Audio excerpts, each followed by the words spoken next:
My name is Margaret Sullivan, I'm 62 years old, and my own son screamed in my face that I was a leech while living rent-free in my house.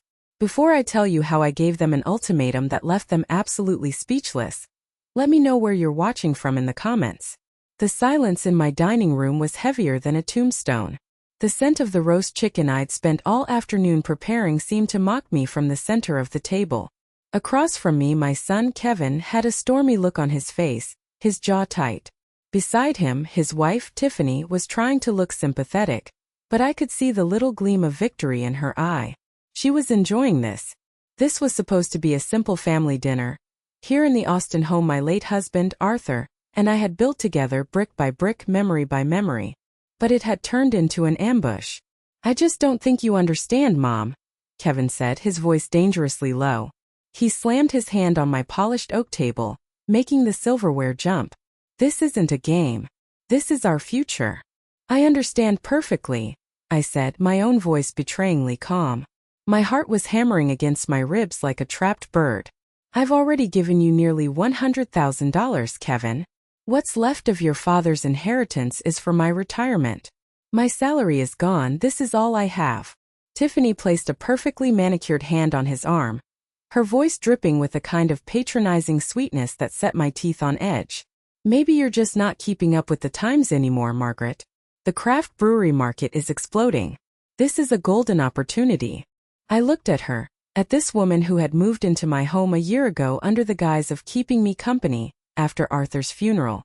This woman who had slowly, methodically, begun to erase traces of my life, my husband, from these walls. "My answer is no," I said, my voice firm. "I cannot give you another cent." That's when he shouted it. The words that shattered my heart into a million pieces. "You're just a leech, Mom. You know that? Just a leech, clinging to Dad's money while your own son's future goes down the drain." It wasn't a shout. It was a physical blow.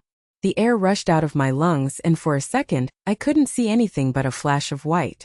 A leech. I looked across the table, and Tiffany wasn't even pretending anymore. A small, cruel smirk played on her lips. A flicker of pure triumph. They lived in my house, ate my food, paid not one single bill. They drove a car that Arthur and I had paid for. And I was the leech. But I didn't cry. The tears wouldn't come. Instead, a strange, cold calm washed over me. It felt like ice water filling my veins, pushing out all the hurt and replacing it with something hard. Something unbreakable. I folded my napkin, placing it deliberately on the table beside my plate. I pushed my chair back, the legs scraping softly against the hardwood floor. I looked from my son's furious face to my daughter-in-law's smug one. The words formed in my mind clear as glass. To understand how my own flesh and blood could turn on me, how that beautiful dining room became a war zone, you have to understand how broken I was. We need to go back a year to the day my world ended. Arthur was my rock. 40 years we were married, and in all that time, he was the steady hand on my shoulder, the warm laugh in the evening, the man who could fix anything with a roll of duct tape and a patient smile. We had built a life, a real one, filled with scraped knees, high school football games, and quiet Sunday mornings reading the paper on the porch. He was a project manager for a construction firm, a man who understood foundations. He was my foundation. And then one Tuesday he wasn't there anymore. A massive heart attack, the doctors said. Instant. No warning. One moment he was out in the garden, whistling and pulling weeds. The next he was gone. The silence he left behind was a physical thing. A heavy blanket that suffocated me. The air in our home, once filled with his presence, his scent, the sound of his footsteps, was suddenly thin and cold. I'd walk from room to room, touching the things he'd touched, half expecting him to walk through the door and ask what was for dinner. The funeral was a blur of black clothes and hushed condolences. A nightmare I couldn't wake up from. Kevin and Tiffany were by my side, of course. Kevin held my hand, his face a mask of grief. Tiffany was the perfect, doting daughter-in-law, fetching me glasses of water, her arm always around my shoulders. "We're here for you, Mom," she'd whisper, her voice a comforting murmur. "You're not alone." And I believed her. In the raw, gaping wound of my grief, I clung to them like a drowning woman clings to a piece of driftwood. In the weeks that followed, the house felt cavernous, empty. Every room held a ghost. I'd see Arthur's reading glasses on the nightstand and my knees would buckle. I'd open the closet and smell his scent on his favorite flannel shirt, and just stand there and weep until I had no tears left. It was Tiffany's idea for them to move in. She brought it up one evening as I was picking at a microwave dinner I had no appetite for. "Just for a little while, Margaret," she'd said, her voice soft as velvet. "Just until you're back on your feet. It's not right for you to be rattling around in this big house all by yourself." Her logic seemed flawless, an act of pure compassion. It made sense. I was so lost in the fog of my grief, I couldn't even think straight. The thought of their company, of not having to face the crushing silence alone every night, felt like a lifeline. So they moved in. Kevin's old room became their room again. They brought their boxes, their trendy furniture, their noise. And for a while it was better. The house felt a little less empty. I was grateful, so deeply grateful, that I didn't have to face the darkness alone. I wasn't thinking about money, but Arthur had. He'd always been the planner. A few weeks after the funeral, a thick envelope arrived from his lawyer. It was the life insurance policy, $500,000. It was Arthur's last gift, his final act of taking care of me. He told me about it, of course, on a rainy afternoon years ago. "This is your nest egg, Maggie," he'd said, his hand covering mine. "This is so you never have to worry. So you can live comfortably, travel, spoil the grandkids when they come." This was my inheritance, the legacy of his love and 40 years of his hard work. It wasn't a lottery win. It was my security.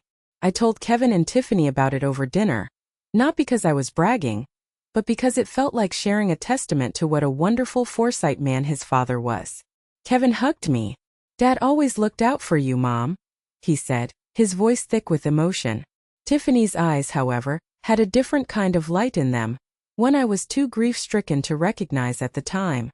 It wasn't sympathy. It was the quick, sharp glint of calculation. I was so wrapped up in my own sorrow that I didn't see the signs. I didn't notice how Tiffany's complaints about her marketing job became a daily ritual. I didn't pay attention to how Kevin was always on his laptop, researching opportunities, and talking about being his own boss, no longer content with his perfectly good sales job. I thought they were here for me. I thought they were helping me heal, filling the void Arthur had left. The truth is, they were waiting. Like vultures circling, waiting for the moment of weakness. And one evening, as I was just starting to feel a tiny bit human again, they made their first move. It wasn't a demand.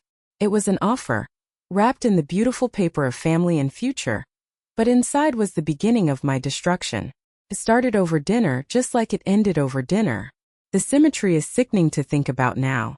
Tiffany had made her signature lemon herb chicken, a dish she knew I loved, and Kevin opened a bottle of surprisingly expensive wine. It all felt so normal, so domestic. They were setting the stage, and I, the lead actress, had no idea what my role was. After we ate, as I was starting to clear the plates, Kevin said, "Wait, Mom, sit down. Tiff and I have been working on something we want to show you. Something big." His voice was electric with an excitement I hadn't heard in years. He cleared a space on the table and pulled his sleek laptop around. Tiffany leaned forward, a conspiratorial smile on her face. "You're going to love this, Margaret," she said. He clicked open a presentation. On the screen, a slick, trendy logo appeared in earthy tones of green and brown. Rattlesnake Valley Craft Brewery. For the next 20 minutes, they delivered a perfectly rehearsed pitch. It was a dazzling performance. Kevin, with his business school vocabulary, talked about market trends, profit margins, distribution channels, and the booming demand for authentic, local beer in the Austin area. He spoke with a passion I hadn't seen in him since he was a teenager trying to convince us to let him get a drum set. Tiffany, the marketing guru, chimed in with talk of branding, social media engagement, influencer outreach, and creating a lifestyle experience. It was a whirlwind of buzzwords and projections, full of charts and graphs that swam before my eyes. Sounded impressive, professional, and completely overwhelming. Then, after the grand finale of projected 5-year profits, came the ask. "We have the vision, Mom. We have the drive," Kevin said, leaning so far forward his chest was almost touching the table, his eyes shining with fervor. "What we need is the startup capital, the initial investment to secure the lease on a location and buy the brewing equipment. We need $50,000. $50,000. The number hung in the air, sucking the oxygen out of the room. Felt like a huge amount of money. An image of Arthur flashed in my mind, his sensible, cautious face. I could almost hear his voice telling me to be careful, to think it through. Kevin, that's a lot, I stammered, my hands twisting a napkin in my lap. Your father always said never to invest in something you don't fully understand. And I don't understand the first thing about the beer business. Dad would have wanted this for me, he cut in, his voice rising with an edge of impatience that pricked at my heart. He always told me to chase my dreams, not to be stuck in a dead-end sales job with no promotion in sight. This is it. And it's not a handout, Mom. It's an investment. In the family. You're our partner. Once we're profitable, you'll get it all back with interest. You won't have to worry about a thing for the rest of your life. Tiffany reached across the table and placed her hand over mine. Her skin was cool, her grip surprisingly firm. Think of it, Margaret, she cooed, her voice a hypnotic murmur. This isn't just Kevin's business. It's our legacy. The Sullivan family legacy. Something to make Arthur proud. The mention of his name, used so cleverly as a tool, was the final push. They were so convincing. I looked at my son, my only child, his face so full of hope and ambition. Was I being selfish? Was I letting my own fear, my own grief-stricken caution, hold him back from his one big chance? Arthur was gone. Maybe this was my new purpose, to help my son build his future, to invest in life instead of just mourning a death. The grief was still so raw, and the idea of being part of something hopeful, something that wasn't about loss, was an intoxicating balm for my wounded soul. Against my better judgment, against the little warning bell that was ringing faintly in the back of my mind, I gave in. The next day I drove to the bank. The building felt cold and imposing. Writing that check felt like a betrayal of Arthur's careful planning. My hand trembled as I signed our last name. As I handed the cashier's check to Kevin later that day, he hugged me so tightly I could barely breathe. Thank you, Mom, he whispered into my hair. You won't regret this. I promise. I told myself I was investing in my son's dream. But what I didn't know was that I had just handed him a crowbar to pry open my entire life. They celebrated that night, popping a bottle of expensive champagne. They made toasts to family, and the future, and to Mom, our #1 investor. I tried to feel their excitement, but the feeling of unease lingered, a cold knot in the pit of my stomach. In the weeks that followed, the house was a whirlwind of activity. Boxes of equipment I didn't understand arrived. Kevin was always on the phone talking to suppliers. Tiffany was designing labels on her fancy computer. It all seemed so real, so promising. But then the excuses started. A problem with a city permit. A supplier who delivered the wrong kind of hops. The grand opening date kept getting pushed back. The initial excitement in Kevin's voice was replaced by a constant, weary edge of frustration. And that's when Tiffany began her own insidious project. It had nothing to do with beer. It had to do with my memories. And it started, of all places, in my living room. The first thing to go was Arthur's chair. It was an old, worn leather recliner, the color of faded mahogany, positioned perfectly to catch the afternoon sun. It was cracked in places and had a permanent, comfortable impression of his broad shoulders. It was the chair he sank into every single night after a long day at work, the place where he read the paper, watched the game, and occasionally fell asleep with his glasses still perched on his nose. Sometimes I'd walk by and rest my hand on his shoulder, and he'd reach up and pat it without ever taking his eyes off the TV. That chair was more than a piece of furniture. It was a monument to him, a sacred space. I came home one afternoon from my garden club meeting, my hands full of fresh cuttings, to find it gone. Vanished. In its place was a sleek, low-slung white sofa that looked like it belonged in a sterile art gallery. It was hideous. It was made of a cold, unforgiving fabric, and it was screamingly uncomfortable. The vibrant, warm heart of the room had been ripped out and replaced with an iceberg. Tiffany was in the kitchen, humming as she unloaded the dishwasher. She saw me standing frozen in the doorway. "What do you think?" she asked, gesturing toward the living room with a wet plate, a bright, false smile on her face. "Doesn't it just open up the space? So much more light and airy." My heart sank into my shoes. I couldn't form a sentence. Where is Arthur's chair? I finally managed to ask, my voice thin. She waved a dismissive hand, not even looking at me. Oh, that old thing? It was so dated, Margaret. An eyesore, really. It was really dragging the whole room down. I had it hauled away for donation this morning. You should have seen the look on the Goodwill guy's face. Donation? She had thrown away my husband's chair. A piece of my heart. I just stood there, speechless, the flower cuttings slipping from my numb fingers and scattering on the floor. The protest died in my throat. She saw the look on my face and her expression immediately shifted to one of wounded sensitivity, a performance she had perfected. I just wanted to do something nice for you, she said, her lower lip trembling just a little. To help you move forward. You can't live in the past forever, can you, Margaret? It's not healthy. What could I say? If I argued, I was the ungrateful mother-in-law clinging to old junk. If I made a scene, I was the hysterical widow who couldn't let go. She had trapped me.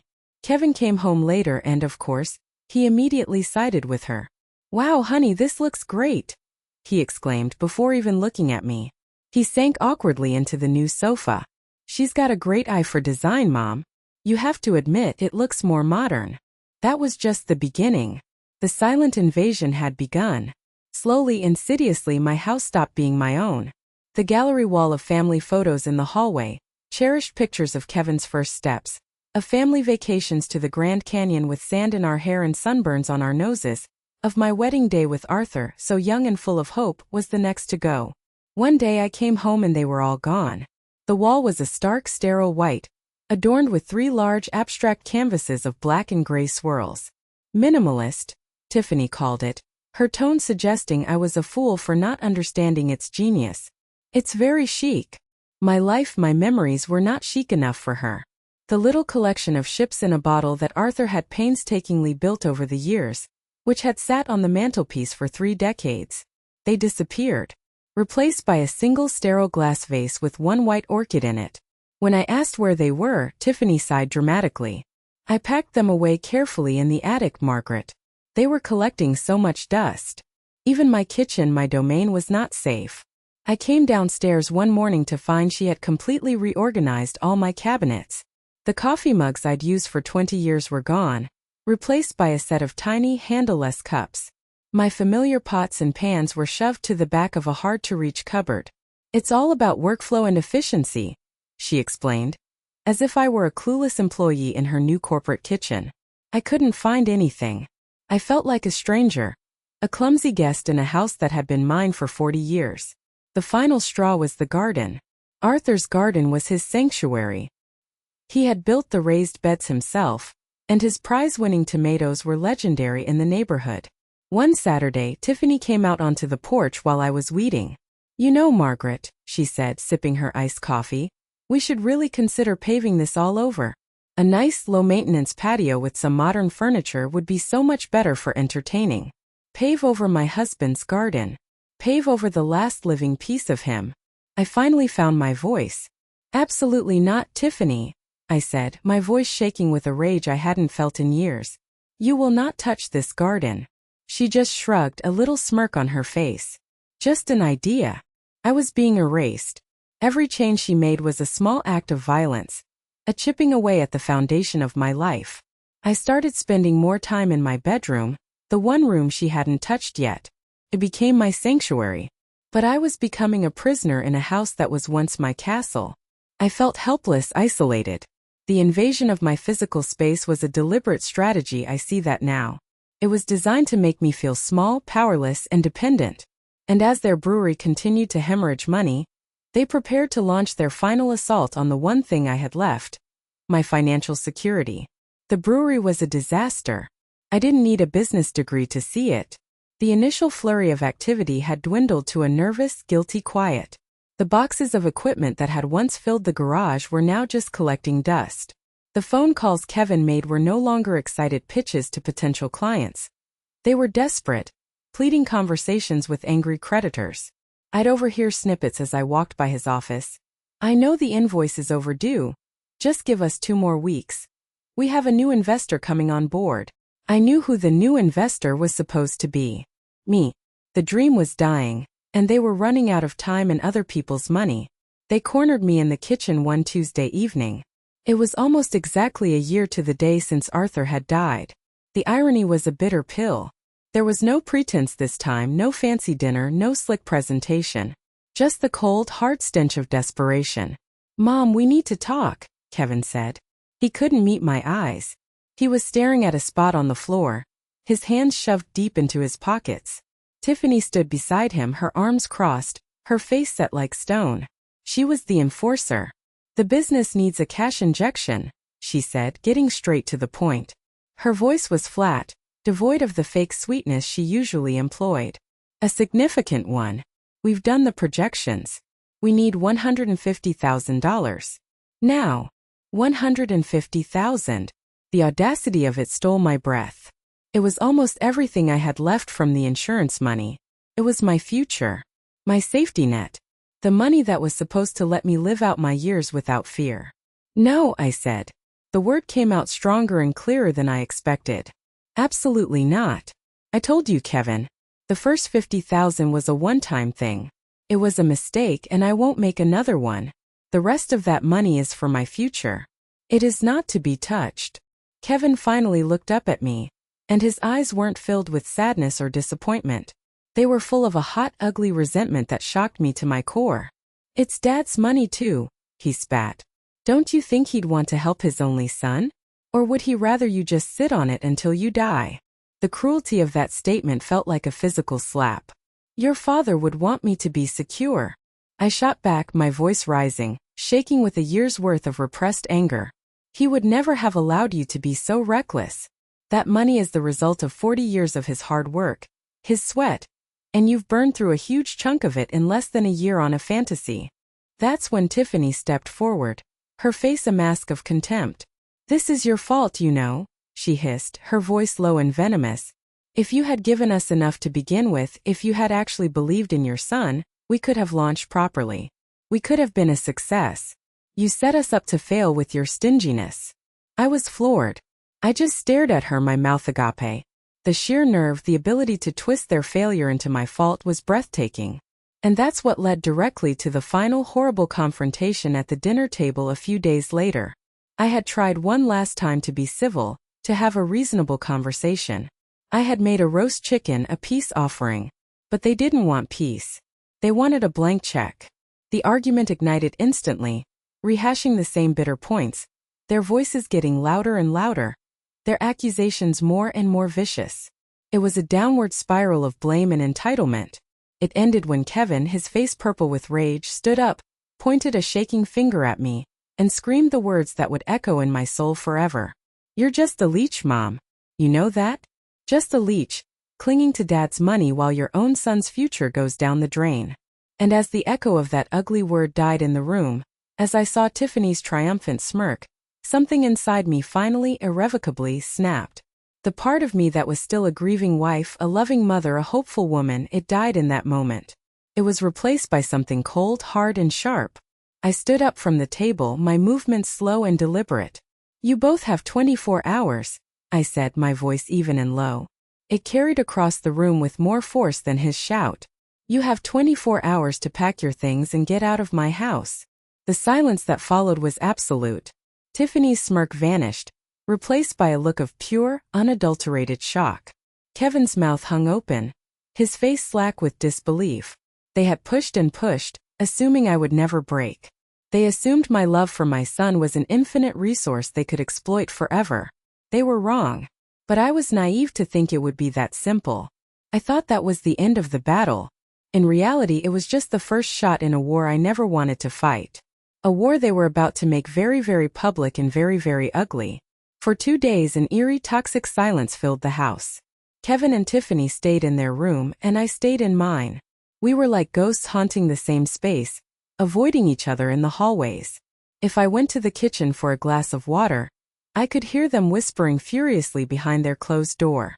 I thought they were arguing, planning their next move, maybe even packing.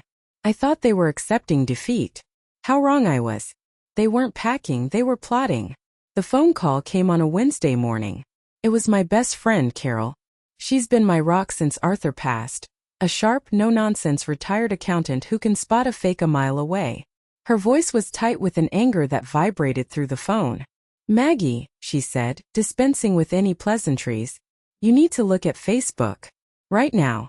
And you need to sit down first." My hands trembled as I opened the app on my phone. My feed was usually filled with pictures of my friends' grandchildren and gardening tips. But today at the very top was a video shared by a neighbor. It had already been shared hundreds of times. It was a post from Tiffany. The thumbnail was a carefully selected photo of her. Her face streaked with tears, looking utterly heartbroken. The title read, "My husband's grieving mother is throwing us out on the street. Please share our story and pray for us." My stomach turned to ice. I clicked play. It was a masterpiece of manipulation. A 5-minute-long assault on my character. She had secretly recorded me during one of our arguments. It was a clip from a few weeks prior, when I had discovered she'd sold Arthur's old woodworking tools from the garage without asking me. The video showed me my face flushed with anger, my voice raised, pointing toward the garage and saying, "This is my house. These were his things. You have no right to sell his memories." But she had cleverly edited it.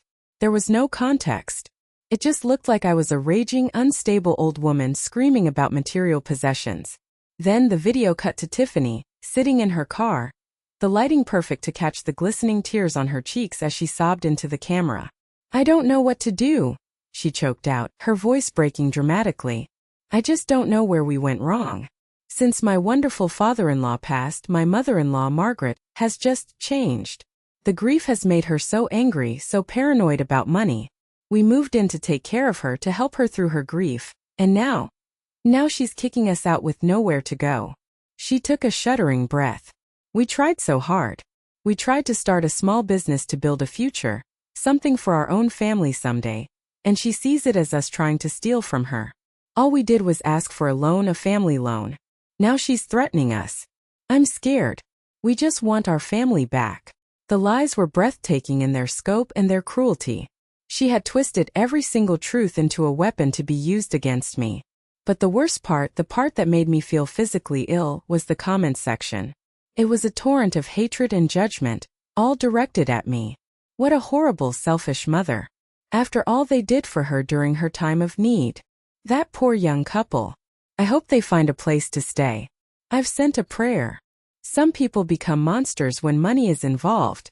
Shame on that old woman. Her husband would be so disappointed. They weren't just strangers. I saw names I recognized. People from my church, women from my book club, neighbors I'd waved to for 20 years. They were all believing her story, turning against me, judging me without knowing a single fact. They were calling me a disgrace, a heartless monster. She hadn't just insulted me. She had taken my private grief, my righteous anger, and broadcast it to the world, painting me as the villain in my own tragedy. She was trying to destroy my reputation, to isolate me, to shame me into giving them what they wanted. It was a public execution of my character. I sat on my bed staring at the screen, shaking with a rage so profound it felt like it would burn me up from the inside. This wasn't about money anymore. This was about my name, my husband's memory, my dignity. I thought about firing back, about posting my own video, about telling the world the truth of their lies and their greed. But I knew that would only add fuel to her fire, dragging me down into a public mudslinging match. That's what she wanted. No, I wouldn't play her game. I would play my own. I picked up the phone, my fingers surprisingly steady. My anger had burned away the fog of grief and sadness. All that was left was a cold, clear purpose. It was time to stop being a victim. It was time to fight back. The real battle was about to begin.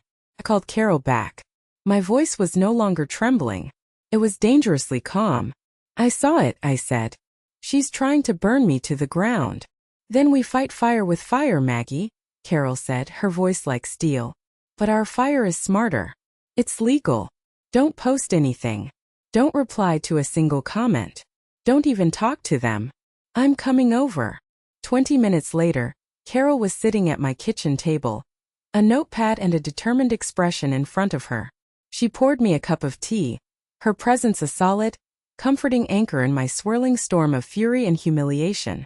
She listened patiently as I recounted everything, from the first check I wrote to the slow, systematic erasure of Arthur from my home, culminating in the public execution of my character on Facebook. When I finished, she was silent for a moment, her pen tapping a sharp rhythm on the notepad. "They're not just greedy, Maggie," she said, her eyes narrowed. "They're dangerous. This video proves it. This is a calculated campaign. They're trying to leverage public shame to force you into a corner, to make you so miserable you'll pay them just to make it stop. It's emotional extortion." She was right. And as we talked, a nagging thought that had been bothering me for weeks finally surfaced. A small dark cloud in the back of my mind. "Carol," I said, my voice low. "There's something else. The property tax bill. It was due 2 months ago. Kevin always handled that for me even before Arthur passed. He has the online login. He said he'd take care of it with the business funds since they were living here, as their rent." Carol's eyes went wide. A look of alarm crossed her face. "Maggie, where do you keep your mail?" "On the little table in the entryway," I said. "I haven't really been through it properly in weeks. I haven't had the heart." "Go get it," she commanded. "All of it." I brought in a messy stack of envelopes, junk mail, bills, catalogs, and dumped it on the table. Carol sifted through them with an accountant's precision, creating neat piles. Suddenly she stopped. She was holding a thick, menacing-looking envelope with a bright red final notice stamped across its face. She slid it across the table to me without a word.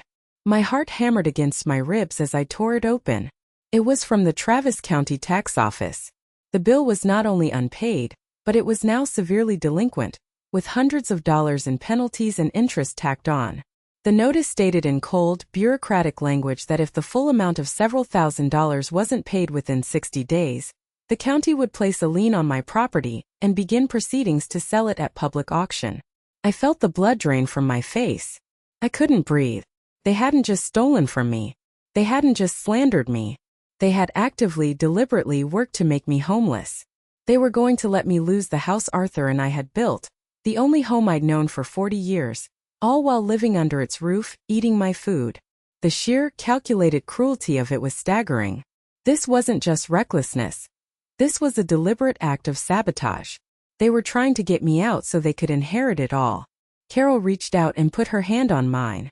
Her grip was firm, grounding me. "This is it, Maggie," she said softly, but her eyes were blazing with a righteous fire. "This is the proof you need. This isn't a family squabble anymore. This is fraud. This is elder abuse." A new feeling washed over me, eclipsing the anger and the hurt. It was resolve. Cold, hard, and absolute. They had underestimated me. They saw a grieving widow, a soft touch, an easy mark. They were about to find out who Margaret Sullivan really was. "What do we do?" I asked Carol, my voice a whisper. "First," she said, tapping the notice with a sharp fingernail, "we pay this. Immediately. Today. We take away their leverage. Second, we stop talking to them. No more texts, no more calls. From now on, they talk to our lawyer. Our lawyer." The words sounded powerful, like a declaration of war. "And third," Carol continued, a grim smile on her face, "we evict them. Not with a 24-hour ultimatum born from anger, but with the full, undeniable, and frankly beautiful force of the law."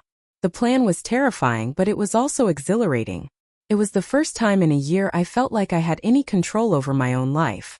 The first step wasn't going to be a shouting match. It was going to be a quiet, professional meeting with a man in a suit who would become the instrument of my reclamation. Carol knew a guy. Of course she did. His name was Mr. Robert Davies, and his law office was in a sleek downtown building that smelled of success, expensive leather, and the quiet, ruthless efficiency of justice. He wasn't a warm and fuzzy kind of lawyer. He was all business, with sharp, intelligent eyes that seemed to see right through you and a handshake that could crush walnuts. That was exactly what I needed. I didn't need a shoulder to cry on. I needed a sword and a shield. We sat in his expansive conference room, the city of Austin sprawling out behind him through a floor-to-ceiling window. The delinquent tax notice lay on the polished mahogany table between us like a piece of evidence at a crime scene. I told him everything. I started with Arthur's death, the life insurance, the $50,000 check, the slow creeping invasion of my home, and ended with the Facebook video which I played for him on my phone. He watched it without a flicker of expression, his fingers steepled under his chin, his gaze intense. He didn't interrupt. He just listened. When it was over, he was silent for a long moment, the only sound in the room the distant hum of traffic. "Classic narcissistic playbook," he finally said, his voice dry and devoid of emotion. "Public smearing, victim narrative, financial entanglement, emotional manipulation. I've seen it 100 times, Mrs. Sullivan. The only variable is the relationship." He looked directly at me, his gaze unwavering. "Let's be very clear. What is your desired outcome?" I took a deep breath, the air in the sterile room feeling clean and full of possibility. "I want them out of my house. And I want them to stop lying about me. I want them to have no power over me ever again. I want my life back." "We can do that," he said, with a calm confidence that instantly soothed my frayed nerves. "We will proceed on 3 fronts. The first order of business was the tax bill. This is their most dangerous weapon against you, whether they know it or not," he explained. "We neutralize it today." I wrote a check for the full amount, penalties and all, right there in his office. As he took it to have his paralegal process the payment online immediately, a massive crushing weight lifted off my shoulders. The immediate threat to my home was gone. I had reclaimed my foundation. Next, Mr. Davies turned his attention to Tiffany's video. He pulled up a template on his massive computer monitor. "This is a cease and desist letter," he explained, his voice crisp. "It is a formal legal demand that she immediately remove the defamatory content from all online platforms. It informs her that the video contains false, malicious, and damaging statements made with intent to harm your reputation. It will state that if the content is not removed within 48 hours of receipt, we will proceed with filing a lawsuit for defamation of character and seek monetary damages." The word lawyer was a shield and a sword. The threat of having to pay for her lies was a language I knew Tiffany would understand. He read the letter aloud. It was a beautiful, brutal piece of work. It dismantled her narrative lie by lie with cold, hard facts. It was the truth weaponized. But the final piece of the strategy was the most important. "Your 24-hour ultimatum was emotionally satisfying, Mrs. Sullivan," Mr. Davies said, a ghost of a smile playing on his lips. "But it's not legally binding. We will do this by the book, so they have no wiggle room, no grounds for a wrongful eviction claim." He drafted the document. A formal eviction notice. It was an official court document. It cited Texas property law and gave them a legally mandated 30 days to vacate the premises. It would be filed with the court and served by a constable. It was not a request from their mother. It was an order from a judge. It was official. It was final. "They will not be able to ignore this," Mr. Davies assured me. "If they are not out by the deadline, the sheriff will physically remove them." I signed the papers. My hand was as steady as a rock. A year of being pushed around, of being made to feel small and foolish and old, had ended in this quiet, air-conditioned room. I was no longer just Arthur's grieving widow. I was a client. I was a homeowner protecting her assets. I was a woman taking back control. A few days later, a court-appointed constable, a uniformed officer in a county vehicle, walked up to my front door. I wasn't there. Carol had insisted I stay with her for a few days to avoid the confrontation. But she, ever the loyal general, drove by later, parked across the street and watched. She told me the constable served both legal documents directly into Tiffany's hand as she answered the door, her face a mixture of confusion and annoyance. Carol said she watched Tiffany's eyes scan the papers, her expression shifting from arrogance to shock, then to pure, unadulterated fury. Kevin had been standing behind her, and his face, Carol said, had just gone pale, the color draining away as he realized the game was over. They knew it. And I knew that their response would be anything but quiet. The phone call came that evening, and it was everything I expected. The phone rang and I saw Kevin's name flash on the screen. My first instinct was to ignore it, to let it go to voicemail as Mr. Davies had advised. But I couldn't. I had to hear it. I needed to hear it. I answered, putting the phone on speaker so Carol, who was sitting across from me with a protective glare, could listen. "Mom? What is this? What have you done?" Kevin's voice was a ragged mix of disbelief and fury. There was no greeting, no preamble. Just raw accusation. "A lawyer? An eviction notice? Are you seriously suing your own son?" After everything we've done for you. I took a breath, clutching a piece of paper on which Carol had written a few key phrases. Stay calm. State facts. Do not engage emotionally. This is not a lawsuit, Kevin, I said, my voice as cold and steady as I could make it. It is a legal notice. I am reclaiming my property. You have 30 days to find other living arrangements. Reclaiming your property? This is my home. I grew up here, he yelled, his voice cracking. This is where Dad and I threw a baseball in the yard. This is where you taught me to ride a bike. The appeal to sentiment, the weaponization of my own memories against me, was a low blow, and for a second it stung. But I held firm. You grew up here, yes, I said, my voice like ice. But you are no longer a child. You are a grown man who has been living here for free, who has taken my money, who has lied to me, slandered me online, and who nearly made me lose this very house to the tax office. The discussion is over. I could hear Tiffany shouting in the background, her voice a shrill, furious buzz. Don't let her talk to you like that, Kevin. Tell her we're not going anywhere. She can't do this. There was a brief pause on the line, and in that tiny moment of silence, I heard something that almost broke my heart all over again. I heard a flicker of weakness, of desperation in Kevin's voice. Mom, maybe we can just talk about this? He said, his voice suddenly small, pleading. Without the lawyers? For a split second, I saw the little boy who used to run to me when he fell and scraped his knee. The little boy I loved more than life itself, whose pain was my pain. The urge to say, yes, of course, darling, let's just fix this, was a physical force. But then the moment was gone.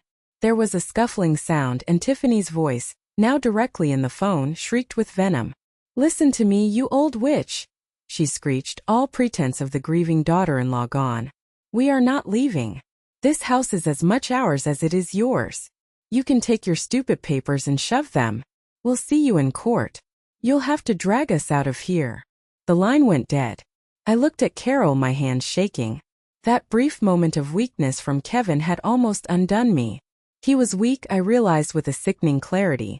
He wasn't the monster. He was just a weak, entitled man, easily led and manipulated by the real monster he had married. But weakness is not an excuse. He had made his choices over and over again. The cease and desist letter, however, had worked its magic. Within 24 hours, the video on Facebook and TikTok was gone. The fear of a lawsuit, of having to hire their own lawyer and face a judge with a mountain of evidence against them, was more powerful than their greed. It was a small victory, but it felt enormous. It proved they were bullies, and like all bullies, they were cowards when faced with real, tangible consequences. The days that followed were a form of psychological torture. They ignored me completely, living in the house like hostile squatters. They would deliberately leave messes in the kitchen. They played loud music late at night in their room, the bass thumping through the walls. It was a war of attrition. They were counting on me to buckle. They were waiting for me to break down, to beg them to stay, to offer them the money just to make the nightmare stop. They thought that after 30 days nothing would happen. They were testing me, believing that my love for my son would ultimately be my undoing. They really didn't know me at all. The 30 days ticked by one, and on the morning of the 31st day, as the sun rose over the Austin Hills, a Travis County Sheriff's Patrol car pulled up quietly and parked at my curb. They had underestimated me for the last time. I wasn't there to see it. Carol and Mr. Davies had been adamant. There is no reason for you to be present, Margaret, Mr. Davies had said in his calm, authoritative voice. This is a legal process, not a family drama. Let the officers do their job. So, I packed a small overnight bag and went to Carol's house the night before. I slept surprisingly well, the sleep of a soldier who knows the final battle is at hand. I couldn't bear to watch my own son be forcibly removed from his childhood home. Despite everything, the mother in me still recoiled at the thought of his public humiliation. It was the longest morning of my life. I sat in Carol's sunny kitchen, a mug of untouched coffee growing cold in my hands. Every car that drove by on her quiet suburban street made me jump. I imagined the confrontation. Tiffany screaming, Kevin pleading, the neighbors peering out from behind their curtains. Part of me felt a sick sense of dread, the other a grim, steely sense of necessity. This had to be done. This was the only way it could end. At 11:30 my phone finally rang. It was Mr. Davies. "It's done, Margaret," he said. His voice was calm, professional, and blessedly final. "They're gone. The property is officially vacated. A locksmith is there now changing all the locks as we speak. You can go home whenever you're ready." I closed my eyes, a wave of relief so profound it almost made me dizzy washing over me. Was it bad? I asked, my voice barely a whisper. "They were belligerent," he said, and I could hear the weariness in his tone. The daughter-in-law in particular was quite theatrical.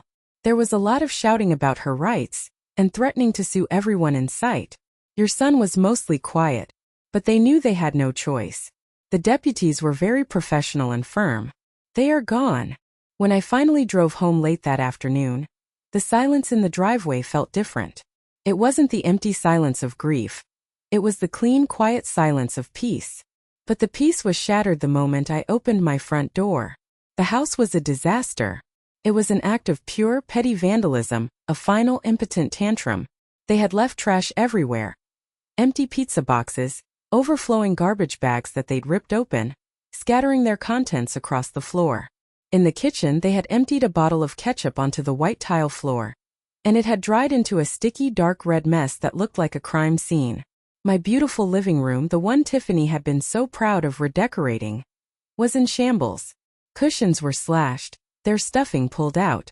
Magazines were ripped to confetti and scattered across the rug. They had gone into my bedroom. My jewelry box was overturned, though nothing of value was missing. They just wanted to violate my space one last time, to leave their stain on everything I owned. In my bathroom, someone had scrawled "bitch" in red lipstick across the mirror. And on the kitchen counter, lying in a sticky puddle of spilled soda, was a single sheet of paper ripped from a notebook. In Kevin's messy, childish scrawl it said one thing: "Hope you're happy." Happy? No, I wasn't happy. Standing in the wreckage of my home, surrounded by the evidence of my son's bottomless hatred and resentment, I felt a deep, hollow sadness. This wasn't a victory lap. This was the messy, painful amputation of a part of my own heart. This was the cost of my freedom. I stood there for a long time just breathing. The smell of garbage and stale food filled my nostrils. Then I walked to the hall closet, took out the trash bags, the rubber gloves, and the cleaning supplies, and I got to work. It took me a full week to scrub the hate out of my house. I threw away the ugly white sofa, which had a long, deliberate slash across one of the cushions. I hired a professional cleaning crew for the carpets. I aired out every room. With every bag of trash I hauled to the curb, I felt like I was throwing away a piece of the pain, a piece of the past year. As I cleaned, I was purging more than just their mess. I was purging their influence, their negativity, their presence from my life. It was a ritual of reclamation. And when the house was finally clean again, sparkling and silent, smelling of lemon polish instead of resentment, I knew I had to make one final decision about its future, and my own. For a while, a long while, I considered selling the house. The memories felt tainted. The rooms haunted by the ugliness of the last year. How could I ever sit in the living room without thinking of their accusations? How could I cook in the kitchen without remembering the final hateful mess they'd left? A for sale sign felt like the easiest way to get a clean break, to sever the final tie to all the pain. But then I'd walk out into the garden. I'd see the rose bushes Arthur had planted for our 25th anniversary, their buds just starting to open. I'd sit on the old porch swing where we'd spent so many summer evenings, watching the fireflies and talking about everything and nothing. And I knew I couldn't let them take that from me too. They had taken my money, my peace, and my son. They would not take my home. This house wasn't theirs to ruin. It was mine and Arthur's to cherish. Its foundation was built on love, and I would not let it be defined by their hate. So I made a different choice. I called a real estate agent, but not to sell. I put the house up for rent. A month later, a lovely young family moved in. A doctor who worked at the local hospital, his schoolteacher wife, and their 2 little girls with bright, happy laughter. The first time I drove by to meet the rental agent and saw their 2 small bicycles, one pink and one purple, lying on the front lawn, I felt a sense of rightness settle in my soul. I heard the sound of children's laughter coming from the backyard, and I smiled for the first time in what felt like an eternity. The house had life in it again. It was being filled with new, happy memories, washing away the bad ones. The income would be a wonderful supplement to my retirement and a start for a college fund for my future grandchildren, if I ever had any from a source I could trust. The rental income, combined with what was left of my savings, gave me security and freedom. I sold my old, large sedan and bought a smaller, more practical car that was easier to park. And I found a lovely little 2-bedroom condo in a quiet, beautifully maintained retirement community on the other side of town. It was bright and airy, with a small patio perfect for my potted plants and a community pool. It was manageable. It was mine. It was a fresh start. And I started living again. Really living. I joined the community garden club and found I had a knack for growing heirloom tomatoes. I started volunteering at the local library twice a week, surrounded by the quiet comfort of books and the bright faces of children during story time. Carol and I finally took that road trip through the Texas Hill Country we've been talking about for years. We stayed in charming bed and breakfasts, we drank too much wine at local vineyards, we bought silly souvenirs, and we laughed until our sides hurt. We didn't talk about Kevin once. I heard scraps of news about them, of course. In a small city, you always do. A cousin who ran into them at the grocery store told me they had rented a cramped, run-down apartment on the far side of town. The craft brewery had officially gone bankrupt, a complete and total failure that left a trail of unpaid debts. Kevin, I was told, was working as a driver for a food delivery service to make ends meet. His grand dreams of being a CEO reduced to ferrying tacos and pizza across town. Tiffany apparently was between jobs. I felt nothing. It was a strange, hollow feeling. No satisfaction, no pity, no anger. It was like hearing about strangers I might have known in a previous life. Their lives were their own now, their problems no longer mine to solve or suffer from. The cord, as painful as the severing had been, was well and truly cut. I was finally at peace. I had my friends, my new home, my hobbies. I had my memories of Arthur, the good ones, which were slowly starting to shine brighter than the ugliness that had come after. I thought the story was over, that the final chapter had been written, the book closed and put on the shelf. But a few months later, a plain white envelope appeared in my new mailbox. There was no return address. My name and address were written in a familiar, messy handwriting that made my heart give a little jolt. What I read inside made me realize that some wounds never truly heal, they just scar over, and sometimes those scars still ache. My hand shook slightly as I carried the letter inside. I sat on my new, comfortable sofa, the one I had picked out myself, and stared at the envelope for a long time. Part of me wanted to tear it up, to throw it away unread. But I knew I couldn't. I had to know. I carefully opened it. The page inside was from a cheap legal pad, the kind with blue lines and a red margin. It was creased and looked like it had been folded and unfolded many times. There were only 3 short sentences, written in Kevin's familiar, messy handwriting. Mom, I'm sorry. I know it's too late now. I miss Dad. I must have read those words 100 times, tracing the letters with my finger. It wasn't an excuse. It wasn't a demand. There was no mention of Tiffany, no mention of the money, no mention of the house or the business. Just that raw, simple admission. I miss Dad. It was the first honest thing he had said to me in over a year. I sat on my little patio as the sun began to set, the letter in my lap, and I cried. But these were different tears. They weren't tears of rage or humiliation. They were tears of pure, unadulterated sorrow. I cried for the little boy he used to be, the one who would bring me dandelions and call them flowers. I cried for the man he had failed to become. I cried for the father he missed, the father who would have been so deeply, profoundly disappointed in him. And I cried for myself, for the son I had loved so fiercely, the son I had lost not to death, but to weakness and greed. I folded the letter and put it away in a small wooden box with old photographs and letters from Arthur. I did not write back. I don't know if I ever will. Maybe someday, but not yet. Forgiveness, I'm learning, isn't a single act you perform like flipping a switch. It's a long, winding road, and I'm not sure where mine leads yet. I do know this. His apology, if that's what it was, doesn't change what he did. It doesn't erase the pain or the betrayal. But it was a crack of light in a very dark room. A flicker of the sun I once knew. My story isn't about revenge. It's not about winning. If anything, I lost something precious and irreplaceable. No mother wants to be estranged from her only child. But this story is about survival. It's about self-respect. It's about learning the hardest lesson of all. That sometimes the most loving thing you can do for yourself and even for them is to walk away. To build a wall not to keep others out, but to protect the sacred ground of your own soul. Family isn't an obligation to endure abuse. Family isn't a blank check for bad behavior. True family are the people who lift you up, who cherish you, who show up when the storm hits and hold an umbrella over your head, not the ones who push you out into the rain. For me, that's Carol with her tough love and unwavering loyalty. It's the memory of Arthur, whose love continues to protect me and guide me even after he's gone. I've learned that you cannot pour from an empty cup. For a year, I let my children drain me dry. Financially, emotionally, spiritually. Reclaiming my life meant learning to say no. It meant choosing my own well-being over their dysfunctional demands. It meant understanding that I was worthy of peace and respect. If my story resonates with you, if you've ever felt taken for granted, manipulated, or diminished by the very people who are supposed to love you the most, please know this.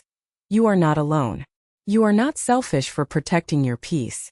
You have a right to your own life, your own happiness, and your own home. Never be afraid to change the locks, literally and figuratively. Thank you for listening to my story. I'd be honored to hear a piece of yours. What's one lesson you've learned about setting boundaries with family? And how did it change your life? Let us all learn and grow stronger together in the comments below. And if my story touched you, please consider liking this video and subscribing for more stories from people just like us. You are stronger than you think.